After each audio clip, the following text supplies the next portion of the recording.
Le programme Entre femmes vient pour vous donner la bonne direction pour votre cocon familial, votre travail, vos relations, mais principalement pour votre intérieur.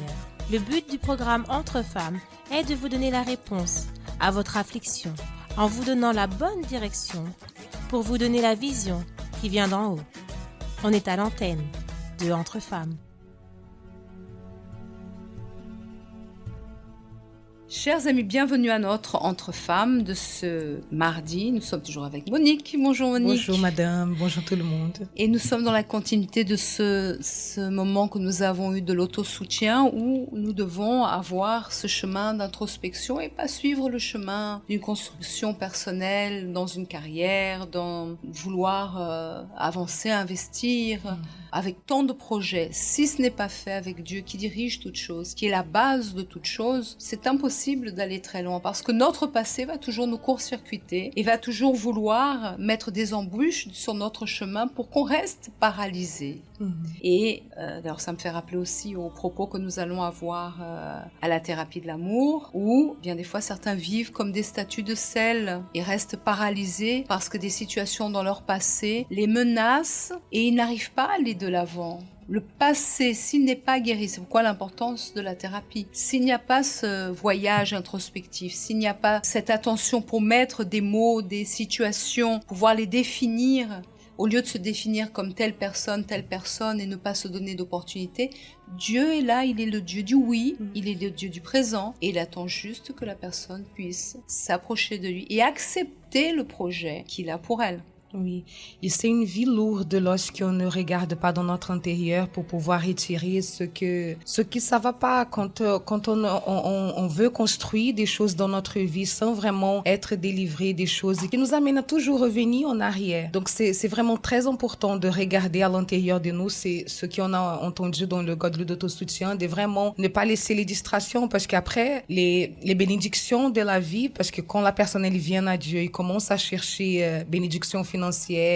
bénédiction dans la famille, vie sentimentale. En fait, ce qui est dans l'intérieur vraiment et qui doit changer, doit être délivré, ça reste caché. Mais à un moment à l'autre, tout ce que la personne elle peut conquérir de l'extérieur, cela va tomber. Parce que si la base elle n'est pas bonne, si elle cherche les autres choses au lieu de chercher d'abord le royaume de Dieu, c'est construit de l'intérieur, tôt ou tard cela va tomber. Ce château des cartes, comme on a déjà parlé ici aussi dans l'émission, un jour cela va tomber. Tout à fait. Il y a des personnes qui restent sur leur passé, qui pensent que jamais la situation va changer, ne se donnent pas des opportunités, et d'autres qui avancent et qui suivent ce chemin extérieur, et qui veulent construire des choses comme ce château de cartes et qui, un jour ou l'autre, va s'écrouler. Et c'est pourquoi nous avons ce travail extraordinaire de la thérapie, dont, d'ailleurs, le couple qui se trouve ici en est le fruit. Bonjour Chloé. Bonjour madame. Nous avons déjà parlé beaucoup avec vous, Oui. c'est ça.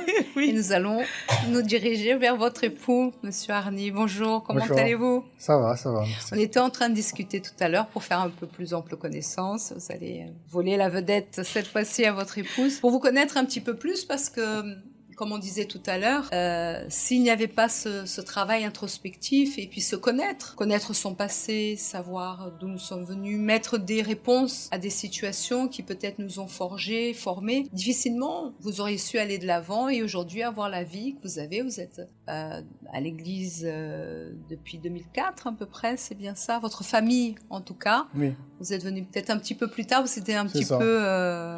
Je faisais des va-et-vient avec Voilà. ma mère de temps en temps, mais c'est vraiment bien après que j'ai commencé à Vers venir. 2011 à peu près. C'est ça, Et vous exactement. étiez venu à la Force Jeune. Mais dans votre parcours, vous étiez quelqu'un qui, en raison des situations familiales, de ce que vivait votre famille, des conflits, comme beaucoup de familles l'ont et beaucoup de familles que nous recevons au centre d'accueil, qui vivent des désententes. On grandit un petit peu sans direction. Et bien des fois, on fait des choix qui nous mènent à essayer de remplir ce vide intérieur et ce manque affectif. C'est ça, exactement. Et justement, j'ai grandi au milieu d'une famille où il y avait plein de conflits. Et cet environnement-là, cette atmosphère, il m'a vraiment poussé à créer cette famille en fait à l'extérieur, auprès de mon entourage, mes amis. En fait, ça a créé un vide à l'intérieur de moi, un vide que je cherchais à combler, par exemple, avec la gente féminine. Je cherchais à avoir des relations de droite à gauche. J'étais tout le temps en train d'échanger au téléphone avec des filles. Et si j'avais pas ces moments-là, c'était vraiment sans ces choses-là que je ressentais combler le vide, exactement. Vous vouliez boucher en fait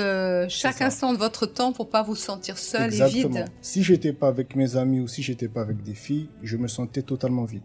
Mais à un moment donné, vous devrez rentrer chez vous et j'imagine entre les C'est quatre ça. murs de votre chambre, Bah, beaucoup c'est de là- choses. Oui, et c'est là que je voyais la réalité, justement. J'avais la réalité en face de moi et ça me rendait triste. Et ça avait des conséquences dans votre vie, dans votre équilibre. Oui, ça a beaucoup influencé mes choix, notamment, par exemple, scolaire, au niveau sentimental aussi également. Ça m'a amené à vivre des déceptions, malheureusement. Et ça Qui a m'a... creusé encore plus le vide, j'imagine. Exactement. c'est Surtout, ça. j'imagine, quand c'est une déception. Quand c'est les jeunes filles, bon, parfois elles... Mais j'imagine quand c'est un homme qui est déçu dans la vie sentimentale, qui peut-être est échangé ou quoi que ce soit, ça touche quand même la fierté, C'est la posture de C'est l'homme. ça, c'est ça. Bah, justement, ça m'a... Je voyais ça comme quelque chose qui m'a forgé, mais ça m'a plus amené à me donner des idées fixes, si je peux dire ça comme ça. Dans le sens où, pour moi, un homme qui tombait amoureux d'une femme, bah, il devenait bête, pour pas être péjoratif, si je peux dire ça comme ça. Et c'est dans cette direction que je marchais, quoi, au niveau de ma vie sentimentale. Et comment ça s'est passé par la suite au niveau du fait que vous veniez donc à l'église? Après, votre maman est venue, vous avez commencé à vous attacher. Vous avez dit que c'était lors des rencontres à l'époque le jeudi pour la force jeune. C'est ça, exactement. Il y avait ma mère qui venait à l'église le dimanche avec mon frère, avec mon père à l'époque. Et moi, je voulais vraiment rien savoir à ce moment-là. Je voulais rien entendre de la foi. Je voulais profiter avec mes amis, profiter de ma jeunesse et tout.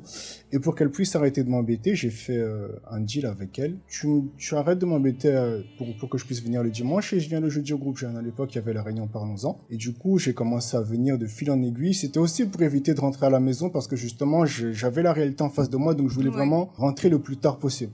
C'était directement après le lycée, c'était sur la même ligne de métro, donc je me rendais au groupe jeune. Et au début, c'était pour passer le temps, mais en participant à ces réunions, je voyais ma vie en fait. J'entendais ma vie à travers ce que le pasteur disait sur l'autel. Et c'est là où je me suis dit que non, c'est vraiment dans cet endroit que je dois rester et c'est ça qui va me permettre de changer ma vie. Même si ça a pris beaucoup de temps parce que je suis arrivé, enfin j'ai commencé à vraiment venir entre 2011 et 2012 et c'est vraiment en 2014 que j'ai décidé de prendre ma décision.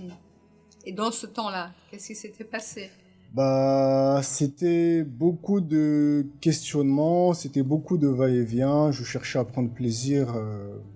À profiter de ma jeunesse, voilà, quoi. Rester avec mon entourage, mais en même temps, je voulais... Enfin, en fait, j'étais divisé, exactement. J'étais divisé, c'était l'église et le monde à la fois, quoi.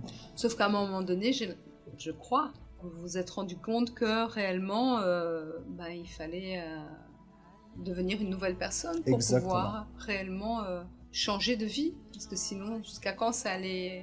durer. C'est ça. Bah, il y a eu une prise de conscience et cette prise de conscience, elle s'est faite parce que je me suis rendu compte que, en fait, ma vie, je l'aimais pas. Je me suis rendu compte que je marchais sans direction, je me projetais pas et que j'étais complètement vide, en fait. Et ce vide, c'était le manque de Dieu, tout simplement. Et là, vous avez décidé de pleinement chercher Dieu après quelques années où vous étiez... ça. Donc des années de va-et-vient et après des années où vous étiez encore un pied dans le monde, un pied... C'est ça. Dans le chemin de la foi. C'est ça. Je suis resté 2 ans comme ça et après, j'ai vraiment pris la décision de me donner. Je me suis dirigé jusqu'au baptême. Après, entre-temps, jusqu'au baptême du Saint-Esprit, il y a eu aussi une période où vraiment j'étais bombardé de mauvaises pensées. Vraiment, il y avait plein de mauvaises pensées qui venaient, comme quoi je ne méritais pas le Saint-Esprit, que j'allais jamais changer, que j'allais retourner à ce que j'étais, retomber dans mes travers, alors que c'était pas forcément le cas, quoi. Et aujourd'hui, vous avez aussi une vision spirituelle de qui vous étiez, parce que beaucoup de jeunes vivent comme ça, même parfois des jeunes qui viennent à l'église ou des mamans qui ont leurs enfants à la maison et qui se trouvent perdus et plongés dans le monde. Spirituellement parlant, il y a une force qui les détient. Le mal tire les ficelles d'un côté à l'autre, joue avec les sentiments, et toute cette pression que vous aviez à l'époque, c'est parce que quand vous étiez à l'église, vous veniez comme un aventurier, de temps en temps, pas de problème. Quand vous veniez, puis vous étiez en train de vous engager, mais il y avait encore ces doutes, pas de problème. Mais là, quand vous aviez pris la décision, parce que parfois les gens ont peur, et certainement il y a aujourd'hui, vous conseillez aussi des jeunes qui ont peur de prendre réellement un engagement avec Dieu, là, c'est là que la personne n'est jamais autant bombardée, avec autant de doutes, n'est jamais aussi incommodée qu'à ce moment-là. Et c'était normal que le mal souhaite que vous puissiez rester entre ses griffes. C'est ça. Et le problème, justement, c'est que j'étais en train de converser avec ses pensées. Chose que j'aurais dû couper à l'époque, et c'est ce que j'ai fait, justement, en choisissant de faire confiance, de faire confiance à Dieu, tout simplement, et de lâcher prise.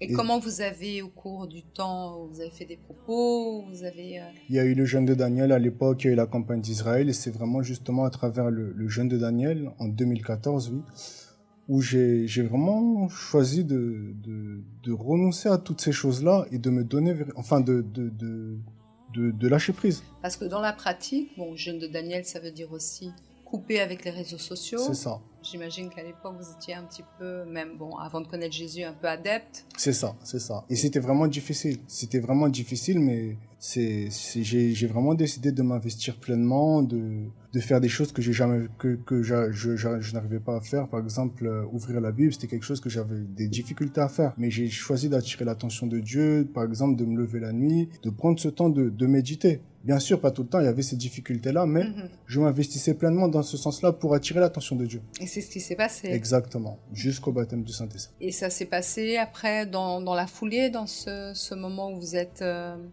investi. C'est ça, oui. Le dernier jour du jeûne de Daniel. Le 9 novembre 2014, exactement. 2014, exactement. Et là, une nouvelle créature. Exactement, c'est ça. Et ça rappelle un petit peu le témoignage que vous avez déjà donné, Chloé, parce que vous aussi, vous avez vécu des situations délicates dans votre vie familiale. C'est ça. Dû au passé de vos parents, séparation, aussi des situations délicates qui arrivaient entre votre papa et votre maman. Oui. Vous voyez une femme qui se sentait annulée, déconsidérée. Et bien qu'on se fasse forte, parce que vous avez toujours été là pour votre maman, vous voyez votre sœur, pour pouvoir la soutenir, l'aider, pour pouvoir prendre les rênes. Et apparemment, on montre être une femme forte, on étudie, on avance. Mais toutes ces choses du passé laissent quand même de graves séquelles qui sont profondes, qui bien des fois on veut étouffer. Arnie, votre époux, vous vouliez étouffer à travers les sorties, connaître du monde, les filles, etc. D'autres le font aussi en étudiant. C'est ça. En voulant être utile, en essayant de sauvegarder la famille, qu'il n'y ait pas de problème, de ne pas être un problème pour la famille, j'imagine. Exactement. Et sauf que il y a une apparence, mais à l'intérieur, oui, c'était le chaos. C'est ça, exactement. Exactement.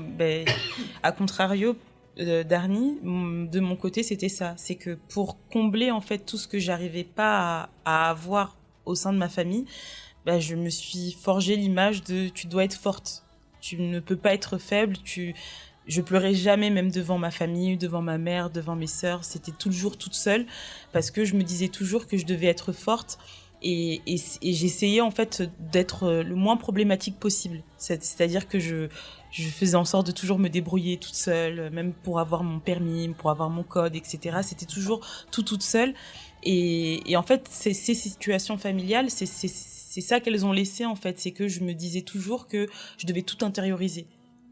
Tout devait se passer à l'intérieur de moi. Et en fait, ce mal-être-là n'avait jamais été traité en fait. J'ai emmagasiné des souffrances à l'intérieur, des blessures à l'intérieur de moi, mais j'arrivais pas à les extérioriser ou quoi que ce soit. Et en fait, j'étais la fille sans problème de ma famille alors que tout était à l'intérieur. Et comment vous avez connu le centre d'accueil ? Alors on a été invités par une tante qui, voyant en fait la souffrance de la famille, nous a invités. Et je me souviens, on est arrivés, moi et ma maman, justement, parce que je l'accompagnais à chaque fois pour pouvoir trouver justement la solution.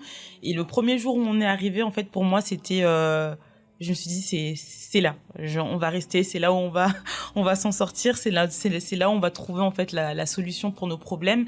Et en fait, le déclic pour venir à l'église a été assez rapide, dans le sens où dès que je suis arrivée, je me suis dit, bon, bah, je vais faire mes chaînes de prière, je vais venir à la délivrance, je vais venir les vendredis. Enfin, le Vous avez déclic, senti votre nécessité. c'est ça, exactement. Dans les premiers temps, on va dire que les choses, elles étaient assez fluides parce que j'avais soif, en fait. Je voulais vraiment m'en sortir parce que spirituellement aussi, bah, j'avais tous les conséquences de ce qui se passait à la maison, les problèmes spirituels, etc.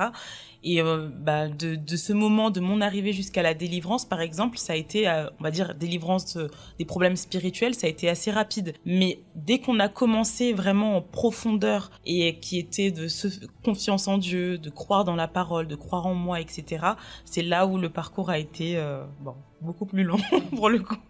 Parce que là, c'était vraiment, c'était plus du superficiel. Là, je devais aller chercher en profondeur. C'est ça, c'est ce travail, Monique, d'introspection que beaucoup fuient, parce que c'est pourquoi rapidement, en arrivant à l'église, on pense maintenant tout va bien et on a une nouvelle vie. Sauf que, et on commence à chercher au niveau sentimental, on commence à chercher même à servir à l'église, à vouloir être utile, parce que l'église valorise. Vous étiez aussi à la Force Jeune, tous les deux, d'ailleurs dans la même tribu, c'est ça, ça. Qui avait attiré l'attention. On connaissait un petit peu l'histoire tout à l'heure de vous dès le départ. Vous la voyez avec cette image qu'elle donnait d'elle-même, une femme forte, définie. Exactement. Donc ça avait attiré.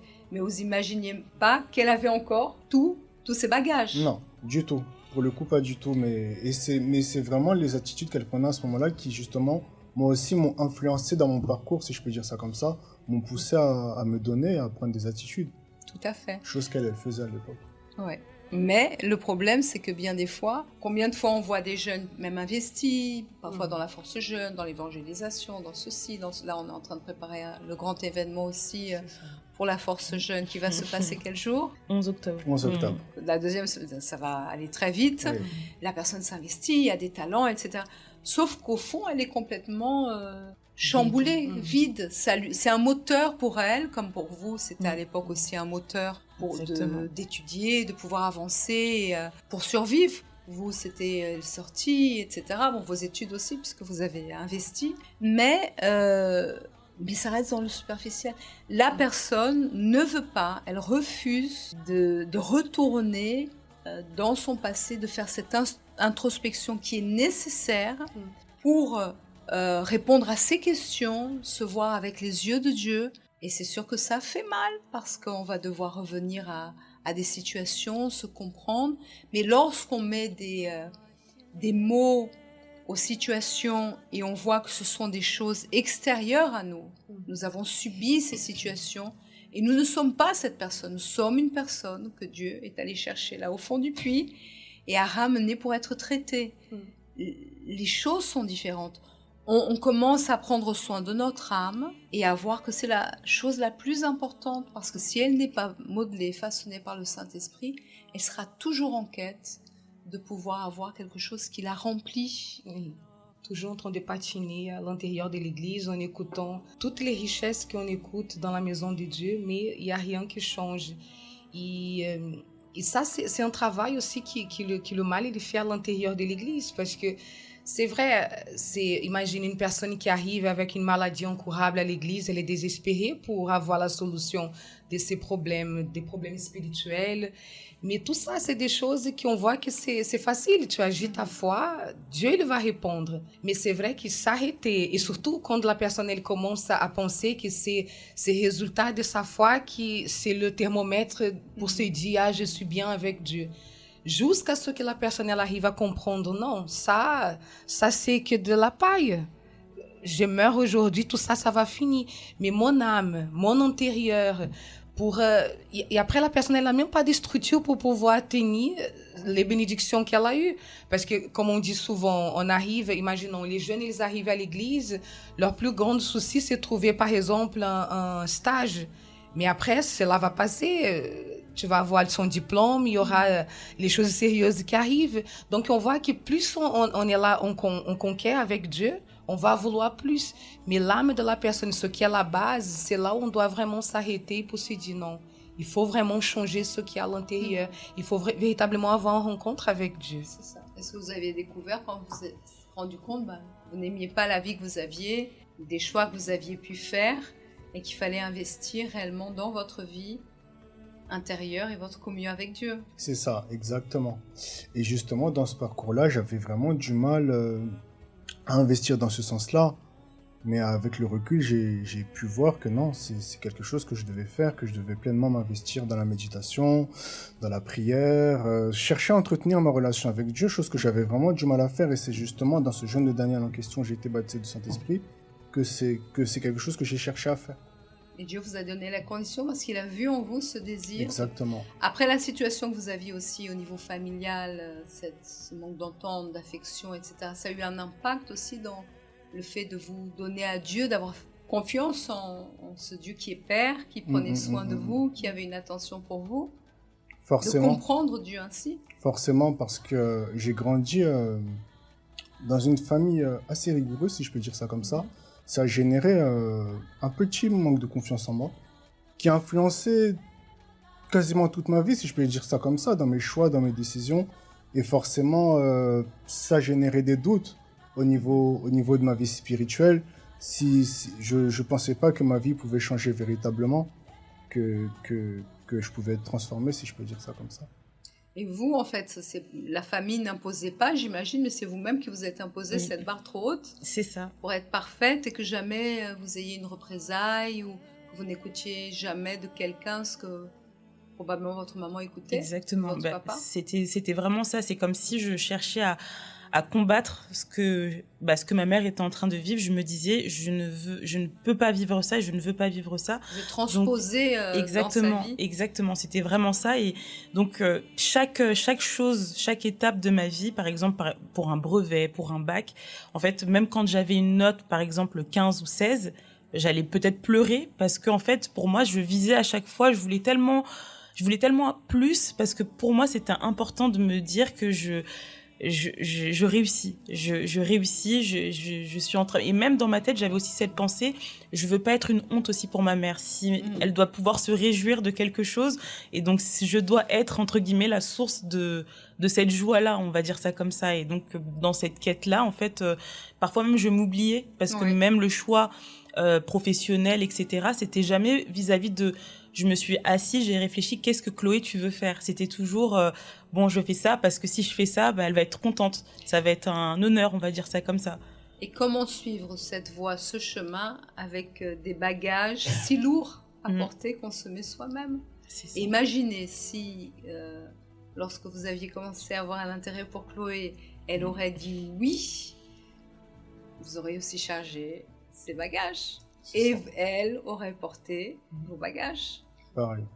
Il y aurait eu un choc parce que vraiment, il y avait un paradoxe par rapport à notre parcours, si je peux dire ça comme ça. Elle, justement, elle se mettait la barre trop haute pour pouvoir réussir et tout. Moi, j'étais complètement... je vivais ce manque de confiance constant. Donc forcément, elle aurait cherché, par exemple, à me dominer ou autre, et moi par ego ça m'aurait poussé à manifester certaines attitudes et ça sans avoir pleinement conscience, parce que son moteur était toujours de un peu être la superwoman de la famille où elle devait sauver tout le monde. C'est ça. Sauf que votre ego n'aurait pas trop supporté le fait qu'elle puisse vouloir prendre le dessus, puisque vous vous sentiez parfois un peu menacé dans le passé avec les situations, et puis aussi souvent on a souhaité un peu diriger votre parcours, que vous preniez les décisions que d'autres prenaient à votre place. Exactement. Et justement, par rapport à ce que vous évoquez, j'ai beaucoup été comparé à mon frère ou à d'autres personnes de ma famille. Et ça aussi, c'est justement ça qui a appuyé ce manque de confiance que j'avais à l'intérieur de moi. Et forcément, si j'aurais gardé ce bagage à l'intérieur de moi en faisant connaissance avec mon épouse aujourd'hui, c'est sûr que ça n'aurait pas marché. Et c'est aussi un travail que nous avons, Monique, à la thérapie de l'amour, parce que nos deux intervenants aujourd'hui étaient un petit peu anti-thérapie de l'amour, exactement parce qu'il y a ce travail d'introspection. Et on a peur, même les hommes ont peur, en fin de compte, de revenir dans leur passé, parce que j'imagine qu'il y a quand même ainsi une certaine fierté, on dit non, quand même on va être capable d'avancer et on recommence tout, on peut mettre tout à zéro. Et aujourd'hui, j'ai le Saint-Esprit et je peux avancer, faire les choses par moi-même. Et sans devoir passer par les étapes de la thérapie. C'est ça. Et justement, par rapport à ma vie sentimentale, j'avais mis des œillets, si je peux dire ça comme ça. Je voulais vraiment pas regarder de ce côté-là. À cause de cette déception que vous aviez eue d'un événement dans votre vie, qui n'était pas un seul événement, Exactement. mais qui a fait tout chambouler C'est ça. au niveau intérieur. C'est ça. Et ça a dicté toute ma conduite au niveau de ma vie sentimentale. Pour moi, un homme qui tombait amoureux, c'était pas possible. Vraiment, il devenait esclave, si je peux dire ça comme ça, de ses sentiments. Il se laissait diriger par la femme, quoi. Et c'était pas possible pour moi. Et à contrario, moi justement, c'était je vais pas me laisser faire. Donc en fait, ça aurait. C'était pas possible. C'est ça, c'est ça. C'était vraiment, je vais pas me laisser faire pour ne pas vivre ce que j'avais vu. En raison de ce que vous ça. aviez vécu, de C'est l'exemple de votre papa et de votre maman. Exactement. Qui était aussi bien ancré, qui était le moteur de toutes vos décisions. Exactement. De réussite, de devenir femme indépendante, de C'est vouloir ça. sauver.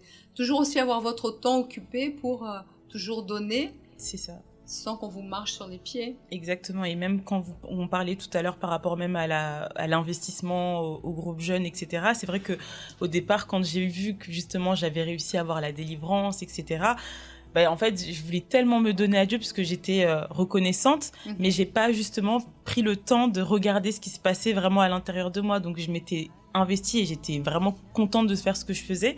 Mais arrivé à un moment, en fait, je suis arrivée à une phase où je me suis dit, mais en fait, intérieurement, où est-ce que j'en suis? Parce que vous posiez beaucoup de questions. C'est ça. Parce que vous donniez beaucoup. C'est ça. Et à un moment donné, vous aviez même voulu un peu stopper toute chose pour commencer à vous connaître. C'est ça, exactement. Et c'est au moment où, justement, à l'époque, le Godlywood, quand c'était fermé. C'est ça, exactement. Aujourd'hui, c'est un groupe ouvert. C'est ça. Et en fait, ça m'a énormément aidée parce que c'est là où je me suis rendu compte qu'en fait, je n'avais pas de communion avec Dieu et que à l'intérieur de moi, en fait, j'avais rien résolu. Puis les choses étaient encore là. En fait, les pensées que je cherchais à confronter en faisant beaucoup de choses, en essayant de réussir, en fait, elles étaient encore là. Et dès que je m'arrêtais et que je regardais ce qui se passait à l'intérieur de moi, c'est là où Monique, c'est se tromper réellement à soi-même. Et ce qui est magnifique, et on voit comme le Saint-Esprit est patient, et ça on le retrouve aussi après dans votre relation, c'est que par exemple vous étiez arrivé, votre maman et vous aussi, bien que vous étiez un peu passager, touriste, mais depuis 2004 vous avez quand même mis les pieds à l'église. Dieu a été patient avec vous et aussi par rapport aussi à la vision de la thérapie de l'amour, parce qu'aujourd'hui dans la thérapie de l'amour, des hommes qui ont leur profil, leurs blessures, qui restent durs face aux situations, qui se sentent parfois menacés aussi dans des relations et des situations, aujourd'hui découvrent qu'ils peuvent s'ouvrir et peuvent aussi être remodelés, travailler dans leur intérieur. Et ça, c'est une grande victoire pour la thérapie de l'amour, parce que les femmes sont plus réceptives, mais c'est quand même un travail extraordinaire que le Saint-Esprit a su faire en vous. Oui. Justement, malgré que j'étais en antithérapie, si je peux dire ça comme ça, carrément, je me suis vraiment identifié en fait à ce que j'entendais dans ces réunions-là. Parce que j'ai compris, même si je pensais plus forcément comme ça à ce moment-là, que l'homme était bête en tombant amoureux, je pensais plus forcément comme ça, mais ça influençait quand même quelque part ma conduite. Parce que vraiment, ma vie sentimentale, je voulais rien savoir. C'était moi et Dieu, ça viendra avec le temps, et puis voilà. Mais je prenais pas le temps de regarder justement à l'intérieur de moi pour pouvoir... De vous connaître, en fait. C'est ça, tout simplement. D'apprendre à vous connaître. De faire cette introspection-là. Mais avec la thérapie, c'est quelque chose que j'ai su faire et que j'ai cherché à corriger, à pouvoir me reconstruire, tout simplement, en tant qu'homme. Et c'est quand il avait dit là que... en venant à la thérapie, que ça a commencé à changer sa pensée, ça me vient en tête aussi, parce que même à l'église, on a ce travail d'évangélisation pour la thérapie, parce que quand on parle avec les gens et qu'on voit leur situation sentimentale, on se sent obligé de parler tout de suite, parce qu'on sait ce qui est dit.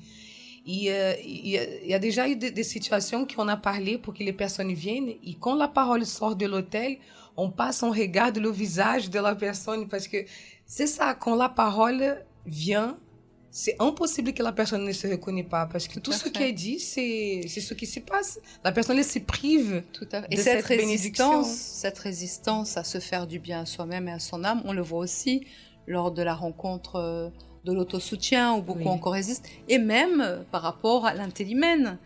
Aujourd'hui, vous faites partie aussi, j'imagine, du groupe Un homme intelligent qui investit dans sa vie sentimentale, oui, l'œuvre que Dieu fait. Mais parce que beaucoup, et vous le voyez, parce que vous côtoyez aussi des garçons qui sont durs, qui veulent montrer une apparence, qui ont des idées fixes, et même pour conquérir quelqu'un dans la gente féminine, parce que bon, à l'extérieur de l'église, j'imagine que c'est avoir des trophées, d'avoir plusieurs filles, de pouvoir se donner un genre, etc., etc. Et si la pensée n'est pas transformée à l'église, la personne veut faire du copier-coller avec une couverture un petit peu plus sainte des choses, mais se donner un objectif, mais pas faire ce travail d'introspection. Et ça, pour l'homme, j'imagine que c'est un travail extraordinaire du Saint-Esprit de pouvoir marteler, briser le côté fierté, les choses du passé, etc. Et que la personne se mette à nu jusqu'à ce que vous disiez « j'ai plus envie de tout ça, j'ai plus envie de toute cette vie ». Et ça, c'est vraiment un travail extraordinaire. Et j'imagine, Monsieur Arny, quand Dieu opère ça dans notre vie, après du côté sentimental, parce que vous avez lutté pour Madame Chloé qui est ici, et la même patience que Dieu a eue envers vous, c'est-à-dire le travail que Dieu fait dans notre âme, nous savons attendre et nous savons pouvoir aimer l'autre. Et nous savons prendre soin de l'autre personne parce qu'il y a eu cette intimité, ce contact avec Dieu. Donc ce que Dieu a fait envers vous, peut-être que sur le moment vous ne rendiez pas du tout compte, mais aujourd'hui avec le comeback, j'imagine que le soin qu'il a eu c'est comme s'il était au petit marteau là en train de couper là, couper ceci, vous faire comprendre ceci, vous faire comprendre cela sur vous-même, votre valeur, votre importance, voir que les choses étaient du passé, que ça n'avait rien à voir avec vous, que c'était le choix des autres, le choix de vos parents, le choix de cette fille, qui elle certainement avait aussi beaucoup de problèmes pour agir de la sorte, etc., de ne pas voir votre valeur, de ne pas voir l'importance de la vie, etc. Il a travaillé là minutieusement, au millimètre près, et vous avez su transporter ça aussi dans votre vie sentimentale, parce qu'à un moment donné, j'imagine que Chloé a attiré votre intérêt à l'église. C'est ça. Il y a quelques années en arrière, quelques siècles en arrière. C'est ça? Oui. Oui. Du coup, j'ai porté mon dévolu sur elle vers 2016. 2016. oui. Cette jante demoiselle. 2016. Même si avant ça, c'est vrai qu'elle a attiré mon attention, mais c'était pas encore de l'intérêt. Pas encore de l'intérêt. Ouais, c'est Elle a son attiré mon côté attention. qu'elle voulait démontrer à C'est ça. l'extérieur. Oui, Oui. c'est ça. Mais heureusement, vous n'avez pas été comme beaucoup de vouloir toujours tout de suite se précipiter et dire non, c'est la femme de ma vie, je suis sûre que c'est comme ça, parce que parfois c'est la personne, mais c'est pas encore le temps. C'est ça. Et ça peut tout détruire. C'est la personne un peu plus tard. C'est ça.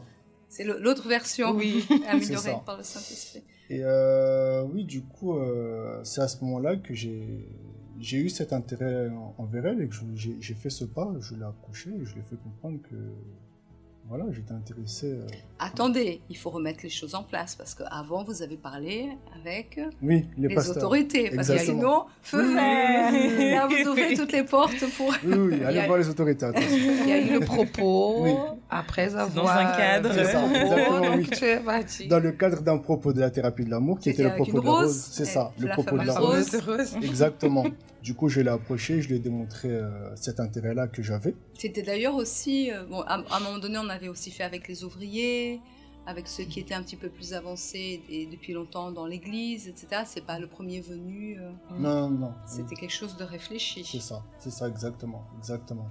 Et du coup, oui, je me suis dirigé vers elle et je lui ai démontré cet intérêt-là à travers ce propos. Et Et, Sodo. et du coup, elle m'a fait comprendre que voilà, elle n'était pas forcément prête. Elle n'était pas forcément prête, que c'était pas forcément le moment. Chose que j'ai pu comprendre parce que moi également, je voulais pas être une distraction pour elle. Pour elle, Et donc Et donc, ça a duré combien de temps, cette recherche, cette attente? de 2016 du coup jusqu'à 2019. 2019, 3 ans. 3 ans. 3 ans. Mm. 3 ans. Donc, c'est pour ça qu'on disait tout à l'heure, si vous étiez quelqu'un qui n'avait pas été reconstruit, si vous n'avez pas eu cette expérience avec Dieu. Sur le moment, parfois, on ne comprend pas ce qu'il fait. Mais on commence à avoir une intimité avec le Saint-Esprit et cette connivence avec lui. La personne, elle est proche du Saint-Esprit. Sans s'en rendre compte, elle commence à développer une amitié, etc. Et certainement, il vous a parlé, il vous a montré, il vous a donné cette patience, etc. Parce que si vous étiez Larnie d'il y a quelque temps, vous auriez commencé à courir derrière d'autres filles, comme beaucoup le font d'ailleurs, et ne pas être fidèle. Et ça, je suis sûre aussi que c'est une caractéristique que Dieu a appréciée chez vous. Parce qu'il a vu cette fidélité envers lui, et il a vu que vous sauriez être fidèle et attendre le fait qu'elle se reconstruise, sans que vous compreniez spécifiquement, et vous n'avez pas cherché à envoyer des messages, des messages secrets sur Facebook, à vouloir se rencontrer tout d'un coup, toujours savoir où elle est, et tout d'un ah, bonjour et la croiser dans tous les couloirs. Vous avez laissé le Saint-Esprit agir. Exactement, justement, et j'ai même décidé d'être radical. J'aurais pu écouter mes sentiments, chercher à lui parler ou tout simplement chercher à passer à autre chose et à me diriger vers quelqu'un d'autre. Mais non, j'ai décidé d'être radical et de rester dans la foi. Je l'ai même bloqué sur son numéro de téléphone, sur les réseaux. Pourquoi elle vous embêtait? Non, c'était vraiment pour... C'était pour montrer à Dieu que vous étiez décidé de l'attendre. Exactement. Et démontrer ma confiance, c'est ça. Et démontrer ma confiance tout simplement. Non, parce que beaucoup seraient toujours toutes les semaines. Et alors, comment ça? Et alors, c'est bon, Mais là, vous avez su attendre. Oui, c'était pas facile parce qu'elle aussi, en parallèle, elle était radicale également, mais on était dans la foi. Parce que si nous mettons nos sentiments et l'anxiété, bien qu'il y a eu des moments, j'imagine aussi, que le temps passe, on voit même dans la parole de Dieu, beaucoup d'hommes et de femmes ont agi ainsi. Si vous auriez mis cette anxiété avant toute chose, vous l'aurez mis avant Dieu, et là, ça aurait été difficile. C'est ça, exactement. Et justement, ça a duré 3 ans, et dans ces 3 ans, forcément, les mauvaises pensées aussi, elles venaient. J'ai fait de cette situation une préoccupation, si je peux dire ça comme ça, et ça a commencé à devenir compliqué, ça impactait même ma vie spirituelle. Et il y a eu un propos, en 2019, si je ne me trompe pas, c'était le propos de la direction, où j'ai choisi justement de démontrer ma confiance en Dieu, en fait, que je voulais plus mettre cette situation au-dessus de lui et faire de ça une préoccupation. Et à travers ce propos, j'ai choisi de lui faire confiance, tout simplement. Et en même temps, Chloé, qui était en train d'être modelée, reconstruite, vous aussi, vous aviez décidé aussi de ni même dire bonjour. Ça a été tellement radical. Oui. Vous n'avez pas conscience que ça faisait quand même mal à la personne? Je voyais quand même que ça pouvait faire mal, mais en fait, je voulais pas me laisser une marge, même pas un petit bonjour, même pas un petit regard. Même pas un bonjour, même pas un regard. Bon, c'est vrai que je suis allée à l'extrême de l'extrême, mais vraiment parce que pour moi, je voulais pas me laisser. En fait, je voulais pas laisser de marge à mes sentiments. Je voulais pas qu'il y ait un petit regard comme ça et que ça puisse me nourrir ce regard pendant une semaine, etc. Je voulais vraiment être focalisée par rapport à ma vie spirituelle et par rapport à mon objectif de vraiment laisser toute la place au Saint-Esprit. Et donc, j'étais vraiment focalisée. Et comme je savais aussi tout ce qui se passait à l'intérieur de moi, ça a pas été... C'était difficile, mais en même temps, ça a été... pour moi, je voyais ça comme un moment qui était crucial. C'était vraiment crucial parce que je voulais pas passer à une autre étape avec tout ce que j'avais. Et ce que je vivais, ma réalité intérieure, en fait, c'était tellement flagrant pour moi que je pouvais pas commencer quelque chose sentimentalement avec tout ce que je chargeais, que finalement, en fait, ces 3 ans, c'était nécessaire. C'était vraiment indispensable. Et au même moment, dans le même propos, vous aussi, vous avez lancé votre filet. C'est ça. Et vos filets se sont emmêlés. C'est ça, exactement. Dès que spirituellement, j'ai vu vraiment que j'ai eu cette confirmation, je me suis dit, bon, là, il y a un sujet qui est quand même en suspens depuis Mais 3 ans. vous n'êtes pas précipité. Les choses se sont faites aussi naturellement. C'est ça. Qu'est-ce qui s'est passé en fin de compte? En fait, j'avais cette amitié même avec Dieu. Et même, je le disais dans ma prière, je disais à Dieu, en fait, maintenant, vie sentimentale ou pas, j'ai trouvé en fait ce qui manquait, on va dire, à l'intérieur. Comblait. C'est ça. Et donc ça, c'était juste, bon bah mon Dieu, montre-moi en fait, donne-moi vraiment la direction par rapport à ça, parce que je veux pas douter ou me dire ah je me mets avec quelqu'un parce qu'il a un intérêt pour moi, mais qu'est-ce que toi tu as pour ma vie et je veux m'encadrer dans ce plan-là. Et donc j'ai fait ce. Excusez-moi, mais entre-temps, vous avez quand même un intérêt pour votre mari, parce que Oui. si vous vouliez pas lui dire bon, si vous aviez aucun intérêt pour lui, il y aurait aucun problème à lui dire bonjour, oui. ou croiser son regard. Oui. Mais là, il y avait une certaine gêne. C'est ça.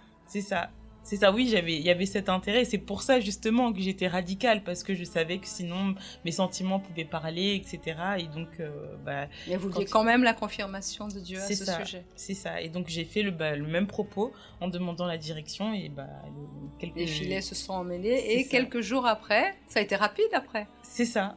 Quelques jours après, on a commencé à se parler avec la direction de Dieu et le conseil des autorités. On Mais a alors commencé à attendez, se parler. vous avez emmêlé les filets et tout de suite vous êtes parlé tous les deux, ou ça a passé par les autorités de l'Église? Oui, Oui, c'est ça, En fait, exactement. ce Prostitution, sont, encore. oui, ce sont les autorités de l'Église justement qui sont venues questionner justement par rapport à notre vie sentimentale et qui nous ont conseillé. Donc à partir de là, on a commencé à se parler, mais toujours en mettant en prière et vraiment étape après étape, tout a suivi son cours.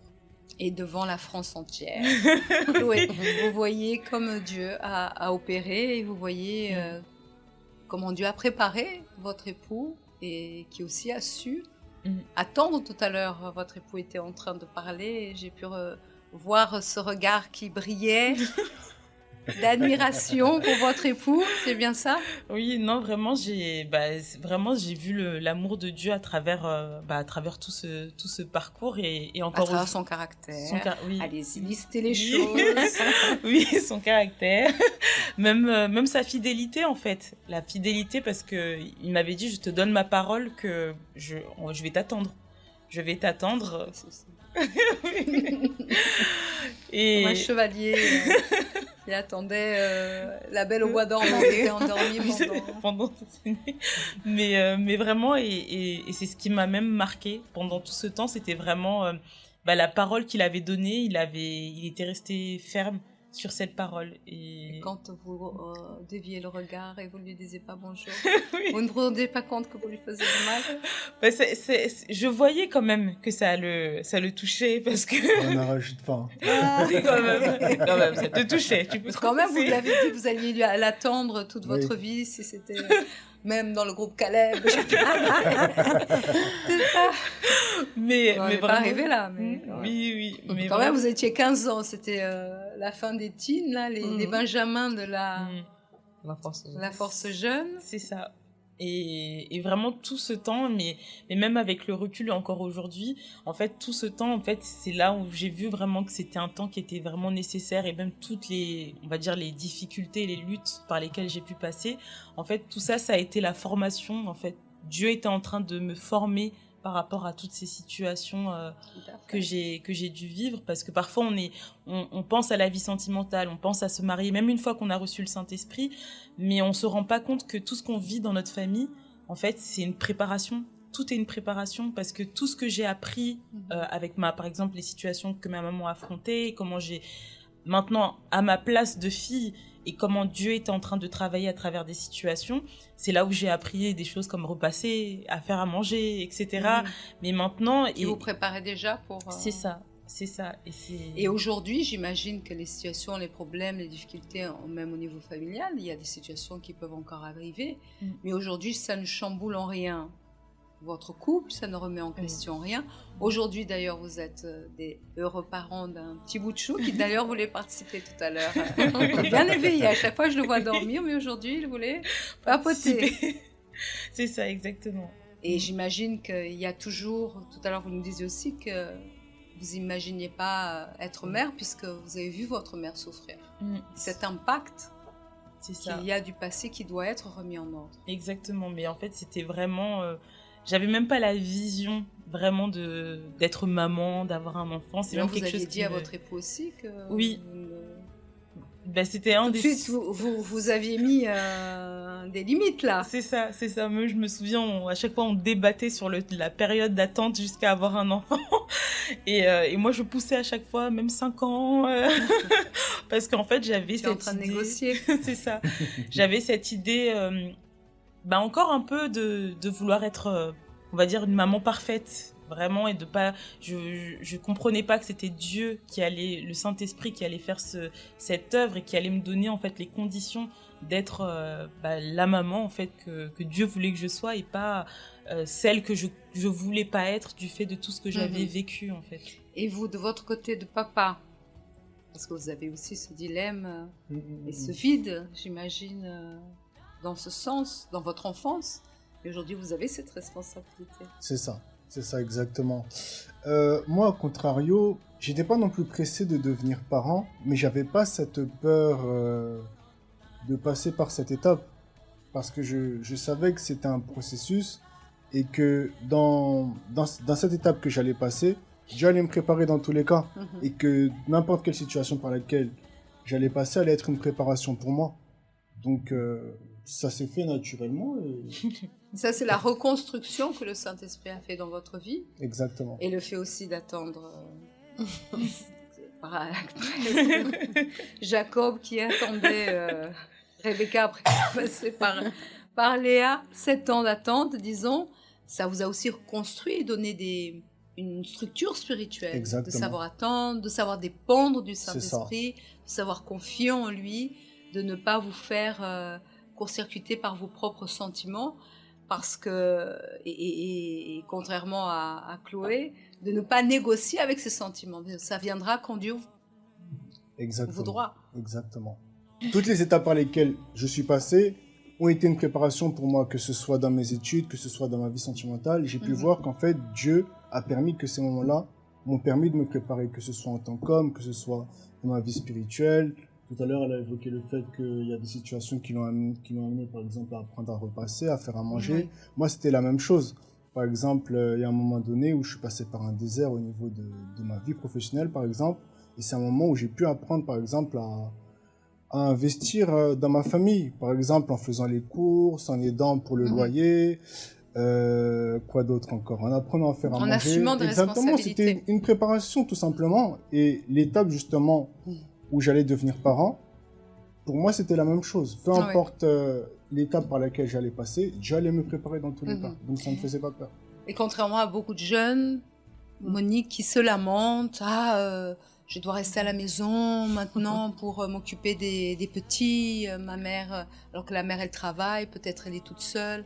Les gens ont du mal à apprécier les moments et à donner, à être généreux, comme on a parlé dans la thérapie de l'amour. Et cette générosité, c'est aussi l'un des points qui est important de voir chez l'autre, qu'on veut avoir comme époux ou épouse. Mais au lieu de voir la situation et se dire non, si Dieu permet cela, c'est parce que je dois en extraire quelque chose de bon pour moi, pour me construire. Mais les gens se victimisent, réclament, c'est la faute de l'un, de l'autre. C'est difficile de se construire comme ça et de se donner une opportunité d'avancer. Oui, c'est vrai. Cet esprit de victimisation, c'est très fréquent à l'église. Surtout quand la personne vient pour pouvoir parler de ses problèmes, de ses situations. Et quand on vient avec un conseil de foi, c'est comme si la personne, elle est en face de nous, elle dit, mais attends, vous n'avez pas bien compris ce que j'ai dit. Mais non, en fait, toute cette situation va coopérer plus tard. Et c'est, en parlant des jeunes, j'ai même parlé déjà de ça avec vous. Des fois, pour faire un simple repas, pour faire une simple lettre, exprime ton amour envers votre mère, envers votre père. Fais un petit quelque chose, demande la direction de Dieu. Quelle est la personne qui connaît plus vos parents, ou quand on parle avec les mamans, qui connaît plus vos enfants que Dieu. Donc, demande la direction de Dieu. Vous allez voir, il y a une idée qui va venir, qui va faire toute une différence. Je me rappelle une fois que j'avais accueilli une maman, elle parlait beaucoup de son fils. Et comme on connaissait déjà son enfant, on sait que le garçon, il aimait beaucoup le foot.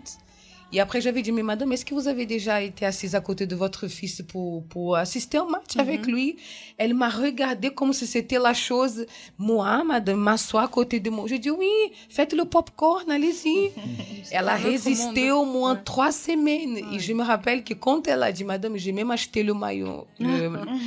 Et son enfant est là. Il est à la force dans votre tribu, d'ailleurs. Hein. Il est là. Donc, c'est des petites attentions, des petites situations. Des fois, il y a des filles, par exemple, qu'elles ont grandi sans le papa présent. Les mamans qui, des fois, mettent beaucoup de responsabilités, même de ses petits frères et sœurs.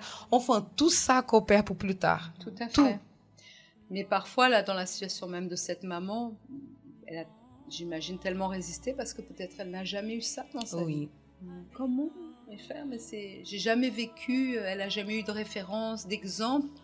Pour elle, c'est normal que, et même dans beaucoup de familles, de ne pas donner d'affection, que les enfants prennent très tôt la responsabilité des choses. Parce que c'est ce qu'ils ont vécu. Comme c'était un autre monde, c'était quelque chose d'irréel. Mais c'est pour ça que seul le Saint-Esprit, et c'est ce qu'on voit dans vos témoignages, a pu vous aider à vous donner une chance et se dire non, je peux passer le cap. Je peux y arriver et je peux aujourd'hui être mariée, parent, serviteur et vivre vraiment la vie que Dieu a toujours souhaitée. Exactement. Non, c'est vraiment... C'est ce que je disais même quand on a, là, des dernières semaines avec le bébé. C'est en fait, on voit l'opportunité aussi que le Saint-Esprit nous donne d'offrir justement à notre enfance que nous, par exemple, on n'a pas pu avoir. Et même des choses simples comme le fait d'être présent, par exemple, pour un rendez-vous chez le pédiatre, par exemple, qui sont des choses où on peut se dire, c'est banal, mais de voir que papa va poser une journée pour pouvoir venir pour un vaccin, etc. On voit en fait comment le Saint-Esprit, en fait, avec ce que nous on a reçu, on est en capacité en fait de pouvoir transmettre cette attention et cette présence. Et même parfois quand je le regarde, je dis j'ai pas eu la figure d'un homme marié, par exemple quand j'étais enceinte, qui va faire à manger parce que elle est fatiguée, et avoir cette compréhension. Et même je me souviens qu'au début je forçais un petit peu, mais de voir en fait de voir vraiment comment c'est totalement différent en fait quand on a Dieu et quand Dieu est présent. En fait, il y a pas de comparaison en fait avec ce qu'on a vécu. Tout est nouveau et il faut vraiment pas. Je me suis dit, il faut pas que je transporte des choses alors que là, tout est neuf. Tout est ça. neuf. Et ne pas garder des choses du passé pour aujourd'hui gâcher. C'est ça. Donc c'est pour ça ne pas se faire court-circuiter par les sentiments, ou vouloir négocier, ou vouloir avoir peur de ce qui pourrait arriver. Mais c'est vraiment se lancer dans l'aventure avec le Saint-Esprit pour ne pas aborter en fait le projet qu'il va continuer à avoir dans votre vie, parce que ce n'est qu'un début. Oui. Pour vraiment être des témoins vivants du Seigneur Jésus et d'une famille reconstruite. Et j'imagine aujourd'hui pour vos propres familles, parce que maman au pluriel sont là dans l'église et elles voient aujourd'hui dans la vie des enfants, j'imagine de votre côté, votre frère aussi est là, marié, votre sœur aussi est là, vous êtes là dans la foi et de votre côté vous avez su reconstruire. Certainement, il porte aujourd'hui un regard de fierté et d'exemple. Oui. Mais c'est vraiment... c'est un plaisir, en fait, aussi au sein de notre famille, avec le contexte aussi qu'on a eu chacun de notre côté, de pouvoir montrer aussi que c'est possible. Vraiment, ce côté, c'est possible d'avoir eu cette base-là, cette histoire-là. Avec Dieu, c'est possible d'avoir une toute autre histoire. Et personnellement, c'est ce qu'on est en train de voir aussi dans nos familles respectives. Vraiment, chacune avec bien sûr son temps mais on voit cette reconstruction qui est en train de se faire petit à petit. Justice qui est faite dans ma famille. Oui. C'est ça. Et c'est cette collaboration. On a eu cette rencontre aussi spéciale au Doc Pullman et d'être témoin chaque jour et de rester réellement vigilant dans ce qui importe. C'est pour ça que Simonique, on cherche à prendre soin de notre âme. On va faire du bien, l'autre, on doit aimer Dieu avant toute chose et aimer l'autre comme à soi-même. Parfois, les mamans veulent tout donner, votre profil de vouloir donner. La personne s'oublie, non. C'est aimer Dieu avant toute chose, s'aimer, prendre soin de soi, de notre salut, de notre âme, pour après pouvoir donner. Parce que plus on est léger, plus on va pouvoir donner aux autres. Et ce n'est pas une pensée égoïste, parce que des fois, quand on parle de ça à une maman, oh, il faut oublier le problème de vos enfants. Et quand on dit oublier, ça ne veut pas dire qu'on ne peut pas prier pour eux, mais savoir avoir ce temps avec Dieu, c'est prioriser. Donner à César ce qui est à César. On peut pas vouloir sauver le monde entier, apporter toute la maison dans le dos, chercher ce qui est à l'extérieur. On revient encore à la réunion du God d'autosoutien, parce que c'est ce qui, des fois, les femmes surtout, elles ont beaucoup la tendance de le faire. S'occuper avec beaucoup de choses. Non, parce qu'il y a une telle qui a besoin de moi. Des fois, on voit la personne, elle est presque en train d'avoir un arrêt cardiaque, mais si vous mourrez aujourd'hui, tout va rester là. Même dans l'exemple que vous avez donné, vouloir vous couper, la maman, non, je ne peux pas aller au match avec type, non, il faut que je travaille, non, il faut que je sois là. Si ce n'est pas ça, elle ne s'ouvre pas à d'autres opportunités que Dieu veut lui donner, parce qu'elle a ces mécanismes qu'elle a imposés dans sa vie en raison de choses du passé. Mais lorsqu'on remet tout à Dieu, on devient léger, on devient légère. Et c'est pourquoi nous serons mercredi au centre d'accueil, j'imagine, de Paris. Oui. Au Puy, vous êtes trouvés, au Puy, vous continuez. C'est ça. Et vous serez là à quelle heure? À 19h30. 19h30. Oui. Quelle rue? 254 du Faubourg Saint-Martin à Paris 10e. Et le métro? La ligne 2, la ligne 5, la 7. 7 bis. 7 bis aussi, à Stalingrad et à Louis Blanc. Ou Louis Blanc. Et Jaurès. Et Jaurès aussi. Et vous êtes toujours enveloppé avec la force jeune? Oui. Toujours? Toujours, oui. Et fidèle le mardi soir, au moment de la connexion? Toujours. Oui. Toujours? Fidèle au vous poste. avez toujours un temps pour pouvoir être présent? Parfois, vous avez déjà participé, je vous ai déjà vu dans l'émission. Oui. Je ne sais pas si on vous invite encore, on a parté, on va faire un petit rappel là.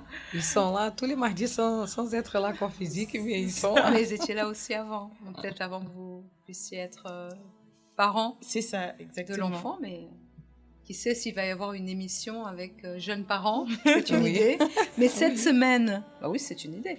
Cette semaine, quel sera le thème? Quelqu'un sait? Alors le thème, on a le thème du mois qui est pour sa gloire, et on a le thème de ce mardi qui est est-ce que la gloire de Dieu, c'est synonyme impérativement de grande bénédiction?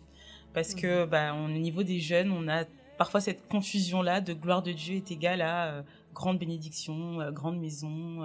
Si j'ai un appartement, c'est pas une bénédiction, il faut que ça soit un palace.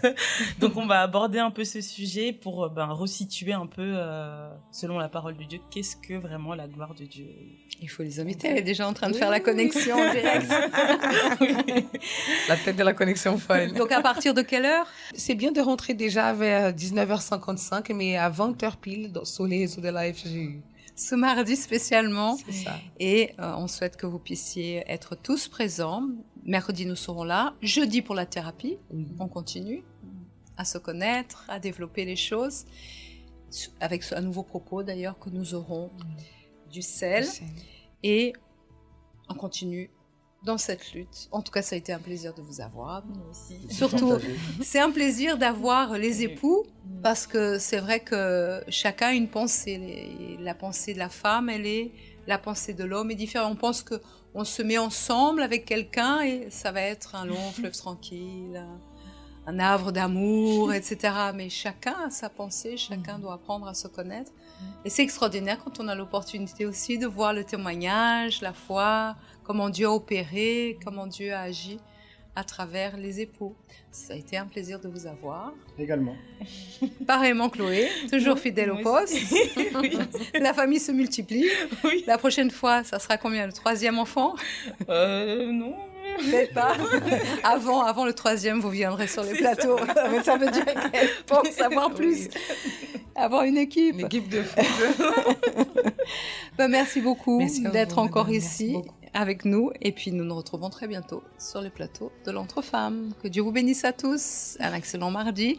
23h, si vous avez pris l'émission en cours, il y aura aussi la retransmission de l'Entre-Femmes. Dieu vous bénisse. À bientôt. Au revoir.